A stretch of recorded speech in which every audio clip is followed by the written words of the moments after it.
The Tom Woods Show, episode 759. Prepare to set fire to the index card of allowable opinion. Your daily dose of liberty education starts here. The Tom Woods Show. Folks, I've just released another free ebook, this one called Education Without the State. Grab your copy at nostateeducation.com or by texting the word EDUCATE to 33444. Hi everybody, Tom Woods here. I've been broadcasting all week, even though I'm really out of town. I'm on the Contra Cruise, so I actually recorded a bunch of episodes in advance, of course. Well, for today's episode, I'm going to do something I've never done before. I'm, in effect, going to let somebody guest host the show for me. Not really, but sort of. What I'd like to do is play for you a talk by my friend Jason Jewell, who is professor and chairman of the Department of Humanities at Faulkner University, and a great guy. He blogs at westerntradition.wordpress.com. The subject of this talk, it's taken from my libertyclassroom.com website, is the Paleos. This is from Jason's course on the history of conservatism and libertarianism, and there's a lot of interest in what's going on in the American right wing because of the whole Trump phenomenon. It's in a bit of disarray. And the stuff from the 1990s is interesting and perhaps relevant. And the paleo phenomenon, which is something Jason's going to talk about, is something that was taking shape right around the time that I was beginning to come of age intellectually, so to speak. And it's weird for me to hear this presented as history when I kind of lived it. I pretty much knew everybody except Amy Bradford. I knew everybody Jason is talking about. And I still know, those of them who are still alive, I still know them. So it's odd to hear this presented as history, but you're going to hear a lot of names that are familiar to you and some that will be less familiar. But Hans Hoppe, Murray Rothbard, Pat Buchanan, Lou Rockwell, Clyde Wilson, Amy Bradford, and others will be mentioned. Let's see, was there another one I'm trying to think? I can't remember. Tom Fleming, that's right. Tom Fleming will be mentioned. So some of you will know all those names, others just a few. Sam Francis, that's another name that's come up recently. This is all interesting stuff because this is the period in which, after the Cold War had ended, libertarians like Murray Rothbard thought, okay, there are some conservatives who have decided that maybe now is a good time to shut down the whole invade the world complex, and maybe we can try and get back to being a normal country again. I would like to meet and talk with these people. So that was the beginnings of this movement known as the Paleos. So it's interesting. Jason gives you, I think, a very good, dispassionate overview of this interesting moment in intellectual history. Bill Kaufman and I mentioned it briefly when he was on the show not long ago. We were talking about his America First book, and we were saying that it really was an important moment and that the two of us personally benefited from it. We both found it very enriching. We learned something from all the people we got to know during this thing. In fact, Jason's going to mention an organization called the John Randolph Club. I was a member of that in the early 90s. I was the youngest person admitted to membership in that club, and I'll tell you something, that was like the greatest thing in the world. I belonged to a club with Murray Rothbard in it. Come on. So Jason's talk is coming up in just a minute. This is from libertyclassroom.com. I've got 17 courses there at the moment that you can listen to in your car. If you like to watch things, you can watch the video version. We have recommended readings and forums and all kinds of fun stuff. If you're thinking, man, I got screwed out of an education, well, this is your way to get what they didn't give you in school, and plus give you ammunition you'll need when you're arguing with people. It's great. It's one of the best things I've ever done, libertyclassroom.com. I'm going to have some juicy, exclusive coupon codes over at tomwoods.com/759, but genuinely for only a limited time. So you're going to have to skedaddle over there, get those coupon codes, because they are going away in the not-too-distant future. All right, here is Jason Jewell. Hello, and welcome to Lecture 28 of A History of Conservatism and Libertarianism.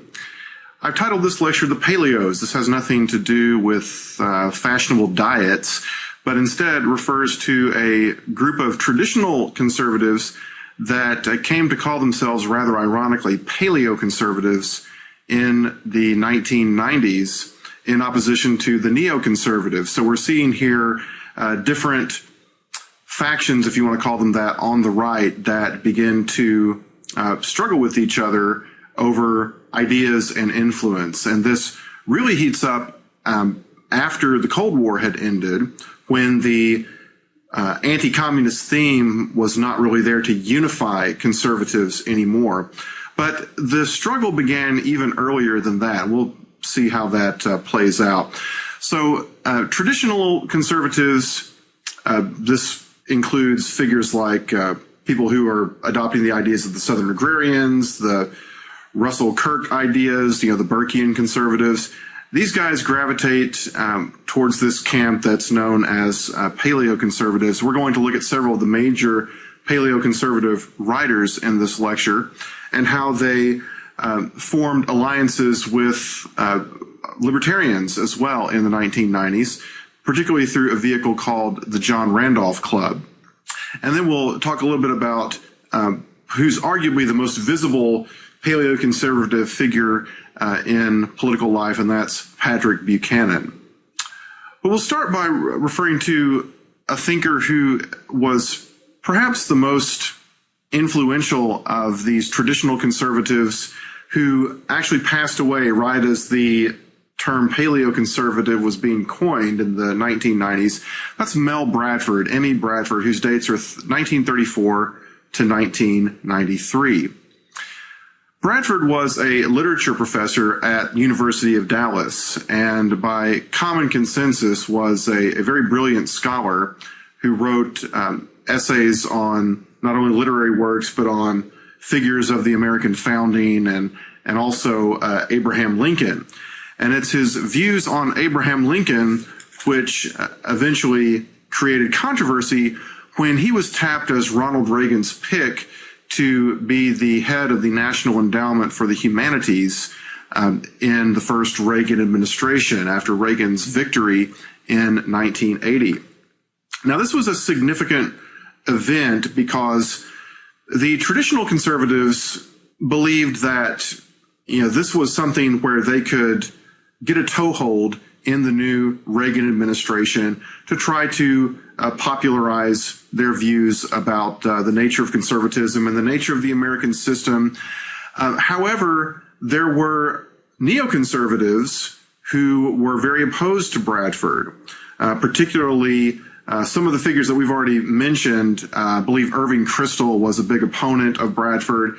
Ed Feldner, who ran the Heritage Foundation in Washington, D.C., disliked Bradford. And the thing that they complained about Bradford was that he didn't like Abraham Lincoln. How could a conservative not like Abraham Lincoln? Well, Bradford had this very traditionalist critique of Lincoln, saw Lincoln as a great centralizing figure who had violated civil liberties and had violated various provisions of the Constitution in his attempt to subjugate the South militarily. So he had this strict constructionist, traditional Southern criticism of Lincoln that had a time-honored tradition, particularly in the South of the United States. But Bradford argued this very eloquently in some of his essays. And the Kristols of the world thought that this was just a horrible thing, that it would create controversy for Reagan, and it was going to invite accusations of racism and all other kinds of things. Joseph Scotchy describes this episode in his History of the Paleoconservatives. He writes, numerous conservatives worried about losing grant money under the new regime. This is if Bradford becomes head of the NEH. Bradford's political philosophy alienated the Beltway right. Not just anti-statism, but a devotion to the old republic animated Bradford's scholarship. His reading of American history was so compelling, so deeply grounded in an amazing historical scholarship, that it could transform a conservatism now enjoying its greatest political triumph. With Bradford at the NEH, the old right would have a small but firm foothold in the culture wars. Small r Republican-style virtues of the pre-industrial, pre-welfare state America would be emphasized. Conservatism would be redefined away from those who only wanted modest reforms, such as the establishment of a, quote, conservative welfare state, unquote. The importance of Western civilization, especially the influence of the old Romans on the founding fathers, would dominate a Bradford-led NEH. There would be no room for multiculturalist propaganda, an ideology that would come to bedevil conservatives later in the decade. Well, for the neoconservatives and those who wanted respectability, those who thought that it was very valuable to have leftists nod semi-approvingly at some of the things that they said. Of course, they thought that a Bradford candidacy was the worst thing possible. And so they came out guns blazing against Bradford. And they wanted William Bennett, professor at the University of North Carolina, to be Reagan's pick instead. And this campaign against Bradford got really vicious. And the people who remember this, and I've spoken to some of the people who were on the receiving end of some of these attacks, still remember it with great bitterness. And finally, it got to the point where I believe it was to the point where members of Bradford's family were being criticized. And at that point, Bradford said, this isn't worth it. And he withdrew his name and pretty much threw in the towel. So Bennett got the nod from Reagan and became head of the NEH. But ever since that time, the traditional conservatives, there was a lot of bad blood left as a result of that fight between the traditional conservatives and the neoconservatives. Well, Bradford went on to publish several very highly regarded books in the 1980s, up until his death in 1993. I've listed a couple of them here. A Better Guide Than Reason, which is actually published in 1979. And you can see there from the title how he is sort of in the Edmund Burke traditionalist mold. He talked a lot about the old Whig origins of the American Republic and totally rejected the Japha'ite conception of America as a proposition nation, argued very strenuously against what he considered those serious misreadings of the Declaration of Independence. Later on, he published The Reactionary Imperative, again, kind of a provocative title there, and then several other volumes throughout the remainder of his career. One of his essays that you can read online is titled The Heresy of Equality. So there again, you can see this is a very traditionalist orientation towards political philosophy and human nature. This idea of Harry Jaffa that equality is a conservative notion completely rejects that. In 1979, a journal that was intended to have a distinctly Southern and agrarian flavor was launched. The name of it was the Southern Partisan Quarterly Review. It only had a couple of issues before it went under, but then it was revived in 1981 under the name Southern Partisan. And it ran in print up until 2009. Again, it suffered the same fate as several of these other print publications that we've mentioned in earlier lectures. Still maintains the website, but had its last print issue in 2009. And again, it was very much intending to revive this idea of a distinctly Southern conservative culture, regional flavor, a voice for the agrarian point of view. And its early editors and the guys who created it were Thomas Fleming and Clyde Wilson. Both of these guys are still living at the time of this recording. Fleming, after a few years, left Southern Partisan and went to work for the Rockford Institute. I'll say more about that in just a moment. Wilson stayed on and worked with Southern Partisan for many more years. Wilson was a professor of history at the University of South Carolina, a very distinguished Southern historian, and he is the editor of the papers of John C. Calhoun, of course, we've seen in an earlier lecture. But the Southern Partisan had a very, scrappy style to it. Was always criticizing the Yankee mood in politics and criticizing how the North had sort of become hegemonic over the American way of doing things. In its issues, it regularly ran a feature called the Calawag Award that it would grant ironically to one of the people that it thought had been the worst influence on American politics in that year, or the one that had been most prejudicial to Southern concerns. Of course, a scalawag, that's a term that was coined during Reconstruction to refer to a Southerner who had collaborated with the North in the military occupation and the Reconstruction era. So, again, very combative style in the Southern partisan. And throughout the 1980s and 1990s, it was a major voice of that traditional Southern agrarian position. Thomas Fleming, as I mentioned, went to work for the Rockford Institute in the mid-1980s, and the magazine that it was putting out at that point was called Chronicles of Culture. Now, later on, that title was shortened to simply Chronicles, and it's still published under that title today.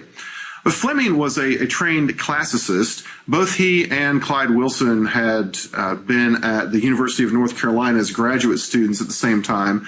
But Fleming got his PhD in the classics, and so his writing is always infused with this emphasis on the Greek and Roman writers. He's written two fairly significant books, one called The Politics of Human Nature, which takes a kind of socio-biological stance on political issues. And then in the early 2000s, wrote a book called The Morality of Everyday Life.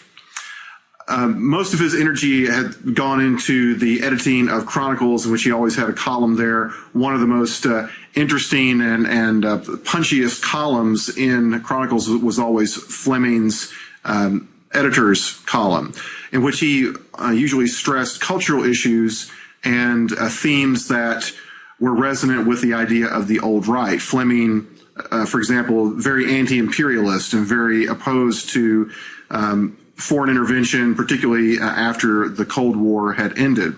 Fleming retired from Chronicles in 2015 and set up the Fleming Foundation. But under his editorship, Chronicles published and attracted a number of the greatest traditional conservative writers, such as Russell Kirk. Russell Kirk was on the masthead of Chronicles up until his death in the 1990s.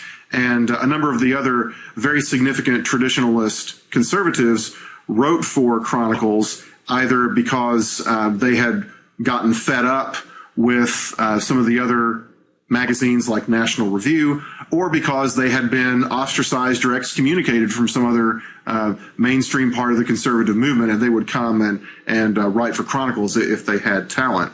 So Chronicles was a refuge for a lot of these paleo conservatives who found themselves shut out of the more, quote, respectable part of the conservative movement.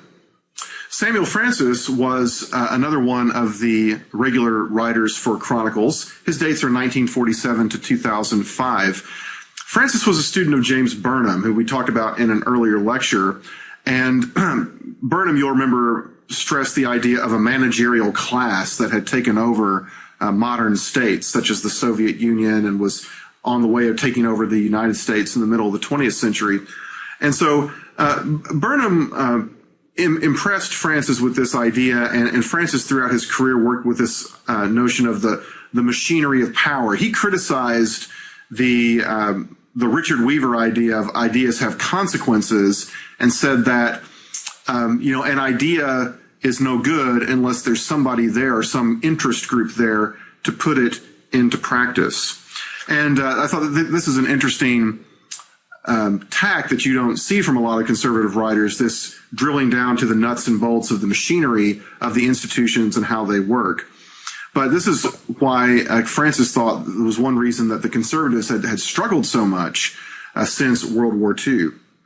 He writes in the introduction to his book, Beautiful Losers, he says, most of the conservative intellectuals who subscribe to Weaver's principle that ideas have consequences always seem to assume that it was only a matter of time before their own beliefs would creep up on the ideas of the left, slit their throats in the dark, and stage an intellectual and cultural coup d'etat, after which truth would reign.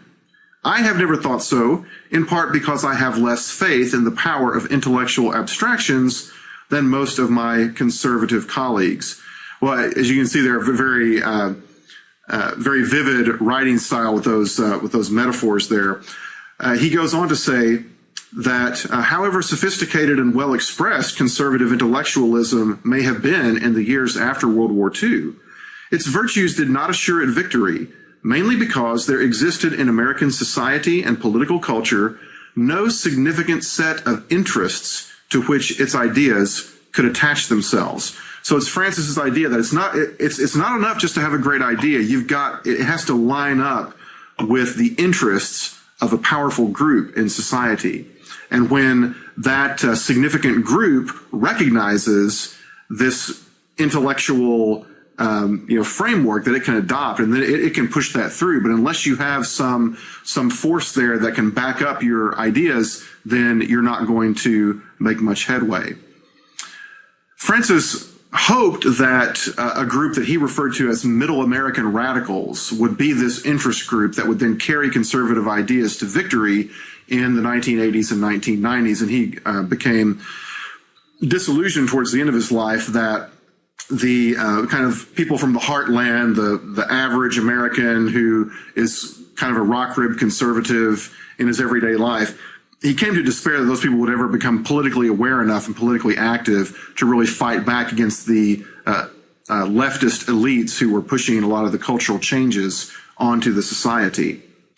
Francis also coined the term anarcho tyranny, which others have picked up since then, in which he says that, again, using this analysis of class interest here, he says that it is the ruling classes, the managerial class in the United States, it's in its interest to foster anarcho tyranny, by which it means that it tries to get ordinary Americans, middle class people, owners of property, that sort of thing. It tries to create circumstances of anarchy for those people, in that it allows crime to fester in cities and urban areas, theft and property damage and those kinds of things, and the regime puts barriers in the way of property owners, and in some cases law enforcement, local law enforcement, puts barriers in their way to try to have an orderly society. And because people are focused on the danger of anarchy in their own community, they are distracted from the tyrannical forces that are being brought to bear from the top down by the ruling elite. So he developed this class analysis, saying that there's sort of the elitist managerial class sort of combined with a violent underclass to squeeze the middle, and that was how he interpreted the interest groupings in American political life. Francis, as you've seen already, has a very vivid writing style. And he collected a number of his essays in a volume called Beautiful Losers, Essays on the Failure of American Conservatism, which is a very enjoyable reading. It's kind of a pessimistic thing, looking back saying, well, American conservatism has kind of failed in what it had set out to do. But Francis's prose is very interesting. He says here that given the persistent cultural dominance of the left, a conservatism that limits itself merely to procedural problems tacitly concedes the goals of public action to its enemies, and quietly comes to share the premises on which the goals of the left rest.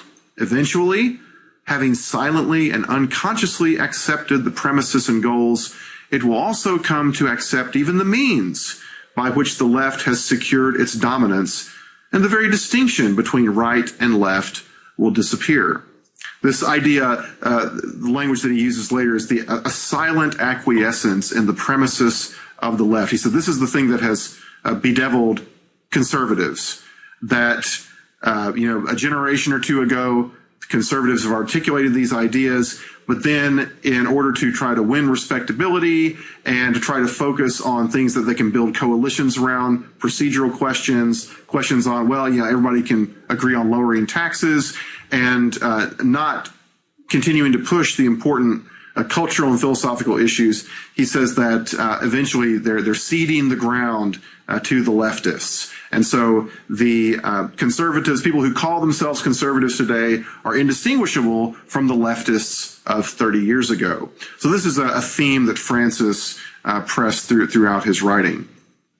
Joseph Sobran, whose dates are 1946 to 2010, is another significant paleoconservative writer. He worked at National Review for many years, more than 20 years, before he was ousted by William F. Buckley after there were complaints that some of his columns had expressed anti-Semitic thoughts. And you remember I mentioned that Norman Podhoretz had debated Buckley in the early 1990s over this question of anti-Semitism. Well, Sobran was in the middle of that. He had written several columns that were saying things like the United States government is being too accommodating to the government of Israel. There is this is not an American interest to be involved in the Middle East on Israel's behalf. And Podhoretz and other Jewish neoconservatives complained that he was expressing anti-Semitic thoughts. Buckley reviewed Sobran's columns and said, well, maybe they're contextually anti-Semitic, whatever that means. But he says that if he were talking about U.S. government policy towards China or U.S. government policy towards some Arab state, and he said the things that he said, he wouldn't be considered anti-Chinese or anti-Arab. But because of the unique status of Israel and the history of the Holocaust and all this kind of thing, then maybe this is contextual anti-Semitism. Well, again, you might think that that's pretty thin, but Buckley in the end did fire Sobran. So, and apparently he went through a great deal of financial hardship in the years following, but he did support himself by writing for other periodicals. For example, he wrote for the Catholic newspaper, The Wanderer. He wrote for Chronicles and other publications as well. He also has several books to his name. One of them, which gives you an idea of his political philosophy, Anything Called a Program is Unconstitutional. All right, so there you can see that strict construction idea of the U.S. Constitution. He also had interest in other areas as well. He wrote a book called Alias Shakespeare, in which he advanced the thesis that you may be familiar with, that William Shakespeare did not actually write the plays that have his name on them, that Edward de Vere, the Earl of Oxford, is actually the author of those plays. And if you've seen the movie, I think it's called Anonymous, if I'm remembering correctly, but that is a film that basically puts that thesis forward, that Shakespeare was really just some idiot actor, and then this brilliant nobleman who didn't want his name publicized as the author of these plays actually fed Shakespeare these manuscripts, and Shakespeare put them out under his name and achieved fame as a result. Well, I was at a conference at the Mises Institute in, I believe, it was either 2002 or 2004, where Sobran was one of the speakers. And at that event, he came out to the audience as a reluctant anarchist. Of course, he received great applause when he did this, but he had finally come to the conclusion by the time he was late in life that the state was unreformable. So he did adopt a philosophical anarchist position near the end. Well, the paleoconservatives, after a lot of these bruising battles with the neocons in the 1980s, and when the Cold War ended and there was a lot of debating and wondering, okay, well, what do the conservatives do now? The paleoconservatives joined forces for a time with libertarians and formed a society called the John Randolph Club, of course, named after the great Virginia legislator of the early 19th century, whom we looked at in a previous lecture. So this was an annual meeting, a forum for the paleoconservatives and libertarians to meet together and discuss strategy and to debate principle and that sort of thing. And for several years, apparently, this was a fairly fruitful gathering. It was assisted by personal friendships between figures like Thomas Fleming and Murray Rothbard. Mel Bradford was part of it, Clyde Wilson. And Fleming later wrote in his reminiscences of his friendship with Rothbard that the thing that united the paleoconservatives and the libertarians at that time was that they agreed that the U.S., the state as it existed in the late 20th century was really out of control, that it had to be scaled back dramatically.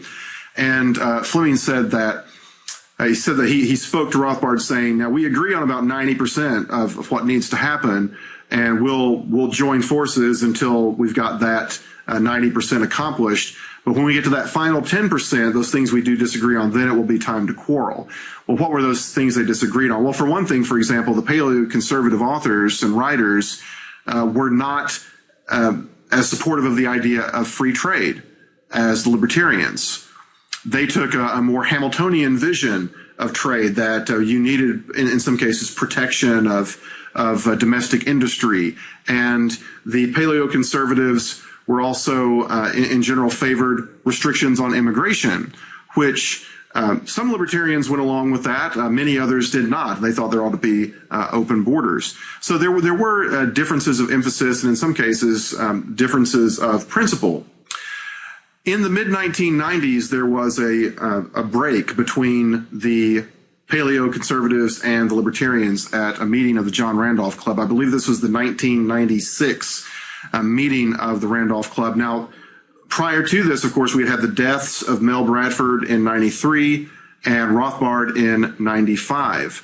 And those were two of the very significant figures from the different camps whose personalities had been very significant in keeping this group going.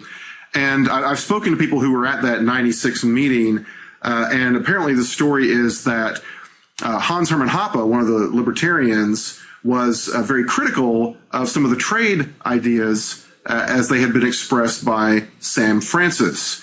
And although he did not mention Francis's name, that he quoted from some of Francis's columns, everybody knew that's who he was talking about. And then he also, the way in which he framed the criticism, according to the attendees that I spoke to, was in pretty bad taste.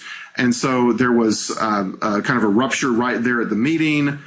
From that point on, the libertarians stopped coming to the John Randolph Club. And from that point on, it was mainly just a meeting of paleoconservatives, which continued to go on for many years. It may still be meeting.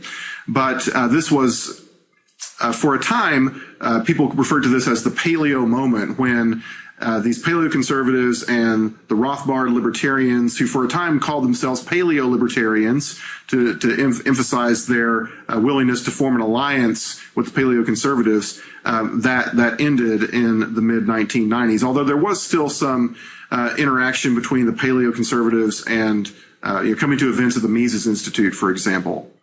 Well, the biggest name paleoconservative from this era is Patrick Buchanan, who was born in 1938. Buchanan was a journalist who then became an advisor to Richard Nixon during his presidency, and then later for Ronald Reagan. And so he had been inside Washington a long time, knew a lot of the inner workings of the Washington bureaucracy. He was also a very prominent journalist, was on the CNN political talk show Crossfire from 1987 to 1999. So he had a very broad audience and was quite popular among conservatives. In 1992, he ran for president, attempting to take the Republican nomination away from George H.W. Bush, the incumbent president. And we've already said that's an extremely difficult thing to do. But Buchanan did very well in a number of the early primaries. Bush, of course, had gone back on his no new taxes pledge that he had made during the campaign in 1988. He had done other things that conservatives were very unhappy with, extended federal control over every parking lot in America with the American with Disabilities Act, for example. And so Buchanan ran a campaign attacking Bush from the right. He had the endorsement of Chronicles. He had the endorsement of National Review in this insurgent candidacy. But the mainstream media attacked him very violently, and eventually he failed to get the nomination. He came back in 1996, ran again for the Republican nomination, and won some of the early states' primaries, which again brought out a tremendous backlash against him. The left had decided they really hated Buchanan when he made a speech at the Republican National Convention in 92, in which he talked about this idea of the culture wars and how the Republicans have got to fight the culture wars. So he was public enemy number one in the minds of many people on the left from that point on. He failed to get the Republican nomination in 1996. It went to Bob Dole instead. And then in 2000, he came back and ran again, this time for Ross Perot's Reform Party. Now, Perot didn't like Buchanan, and he kind of worked against him from behind the scenes. And in the end, Buchanan failed to get most of the protest vote. Most of the protest vote went to Ralph Nader in 2000. That was the really close election between George W. Bush and Al Gore. And after that failure in 2000, Buchanan left party politics. But he has, since that time, continued to write, and starting in the 1980s, has written a series of best-selling books. His autobiography, political autobiography, which is titled Right from the Beginning in 1988, was a bestseller. He wrote A Republic, Not an Empire in 1999. You can see there the emphasis on needing to wind down American involvement overseas in the aftermath of the Cold War. Buchanan had been very supportive of the Cold War, but said after it was over, it's time to come home. So he had protested all through the 1990s at the expansionist foreign policy by the Bush and Clinton administrations. In 2002, he wrote another best-selling book called The Death of the West, which talked about the demographic crisis facing Western countries. In 2008, he wrote a very controversial but very good-selling book called Churchill, Hitler, and the Unnecessary War. I've summarized some of Buchanan's argument from that book in my lecture earlier in this course on Churchill. That was published in 2008. Buchanan was also the guy who helped to organize the American Conservative magazine in 2002, which he put together. He started in the effort to provide a conservative voice against the proposed invasion of Iraq, which of course took place in 2003. Buchanan said we've got to have a conservative anti-war magazine that makes anti-war position the defining characteristic. So he was very active in the publishing and writing for the American Conservative in its early years, has since stepped back from it a little bit, but continues to contribute to the American Conservative, which is still in publication.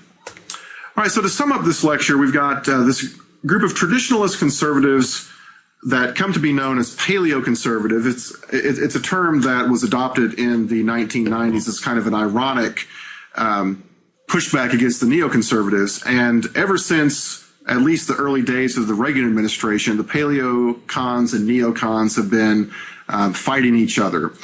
I'd like to read an interesting paragraph from an article by Stephen Tonsor, a traditionalist conservative. This was published in National Review in 1986, and it's titled, Why I Am Not a Neoconservative. Tonsor writes, "It has always struck me as odd, even perverse, that former Marxists, the neoconservatives, have been permitted, yes, invited, to play such a leading role in the conservative movement of the 20th century. It is splendid when the town whore gets religion and joins the church. Now and then she makes a good choir director. But when she begins to tell the minister what he ought to say in his Sunday sermons, matters have been carried too far." All right, so there, of course, the analogy very, very unflattering to the neoconservatives here. But he's making the point, you know, the neoconservatives are Johnny-come-latelys to the conservative movement. Why on earth is the rest of the conservative movement allowing these people who are still hanging on to a lot of their leftist ideas, still hanging on to the New Deal, the welfare state, all these other kinds of things? Why is the conservative movement allowing those guys to dictate what we ought to be doing? So that bitterness and that bad blood has been around ever since then. The Paleo conservatives also have alleged since the 1980s that the neoconservatives have come in and worked behind the scenes to starve their publications and their foundations from significant funding opportunities, and that a lot of those conservative donors have been influenced to divert money to the neoconservative foundations and think tanks instead. So since the neoconservatives have become very influential in the broader conservative movement, the traditional conservatives have been marginalized to some degree, but they are still very active. And of course, the advent of the internet has provided many more opportunities for them to get the message out. So that is our lecture on the Paleo conservatives. In the next lecture, we're going to look at the libertarian who's had the greatest visibility in American national life over the last decade or so, and that is Ron Paul. Thanks for watching. All right, that is it. I hope you enjoyed that. I teach some of the courses at libertyclassroom.com. You'll hear me in a number of the lectures. in U.S. history. We've got economics, we've got political philosophy, we've got logic, all kinds of glorious things to sink your teeth into. If you're a listener of this show, checking out libertyclassroom.com, you're going to feel like you're a kid in a candy store. Plus, I got super duper coupon codes at tomwoods.com/759. Go check those babies out. The very, very end of the weekend, very end, like late Sunday into early wee morning of Monday, October 17th, a bonus episode is coming out because that's the kind of guy I am. See you then. Become a smarter libertarian in just 30 minutes a day. Visit tomwoods.com to subscribe to the show for free, and we'll see you next time.